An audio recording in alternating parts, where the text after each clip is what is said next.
ভাসমান শিশুদের স্বাস্থ্যসেবা নিয়ে যেন উদ্বেগ নেই কারোই।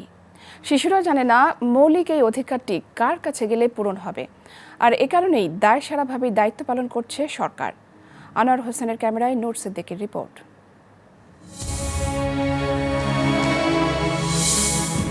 সদরঘাটে খেলে বেড়ানো এই দুজনের রাত কাটে ঘাটেই। অন্য শিশুরাই ওদের পরিবারের সদস্য, অভিভাবকও ওরাই। আর এ কারণে চেহারায় যত্নের কোনো ছাপ নেই কারো। শরীরে ঘা দেখে প্রশ্ন করেছিলাম ডাক্তারের কাছে গিয়েছিল কিনা। ডাক্তার নয়, ওষুধের দোকানে যাওয়ার অভিজ্ঞতার কথাই বলল ওরা।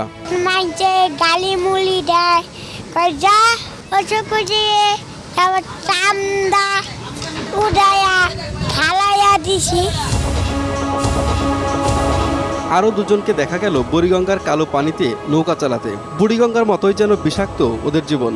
একজনের চোখের অপারেশন জরুরি, কিন্তু কবে হবে তা জানা নেই ওদের।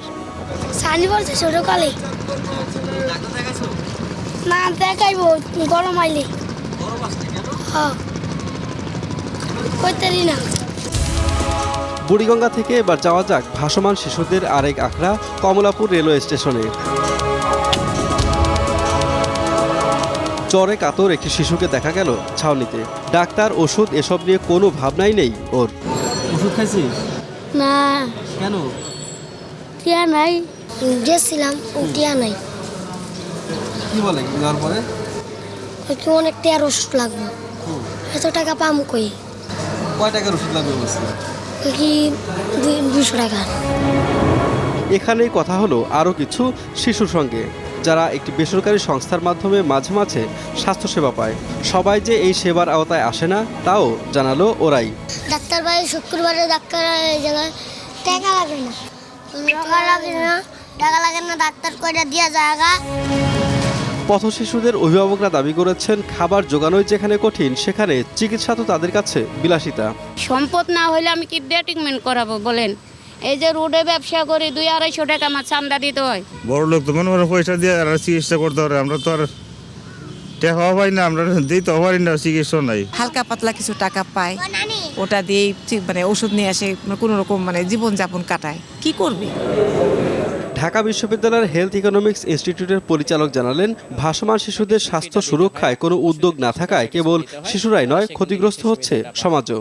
এই ছিন্নমূলদের জন্য আরবান প্রাইমারি হেলথ কেয়ারও তেমন কিছু করতে পারে নাই। এখানে কিন্তু আমাদের গেটে অ্যাক্সেসই পাচ্ছে না যে তারা ওই হেলথ সেন্টারের ভিতরে ঢুকবে, তাদেরকে দুচ্ছাই করে তাড়িয়ে দেওয়া হচ্ছে।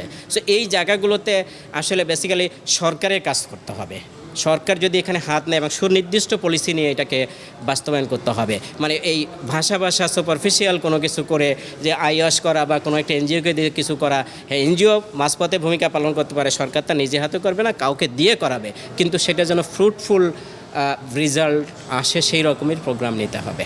ভাসমান শিশুর সংখ্যা কত এ নিয়ে স্পষ্ট কোনো তথ্য নেই খোদ সমাজ কল্যাণ মন্ত্রণালয়েও। তবে প্রতিমন্ত্রী জানিয়েছেন বেসরকারি প্রতিষ্ঠানের সহায়তায় কাজ চলছে। এসব পথ শিশুদের স্বাস্থ্য সুরক্ষার উদ্যোগ আমাদের সমাজ কল্যাণ মন্ত্রণালয় থেকে নেওয়া হচ্ছে। রোগী কল্যাণ সমিতি ও শিশু বিকাশ কেন্দ্রে এদের সার্বক্ষণিক চিকিৎসা সেবা প্রদান করা হয়।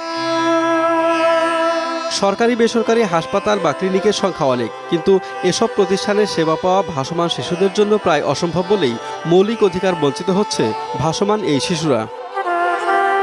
নূর সিদ্দিকী, মাছরাঙা সংবাদ, ঢাকা।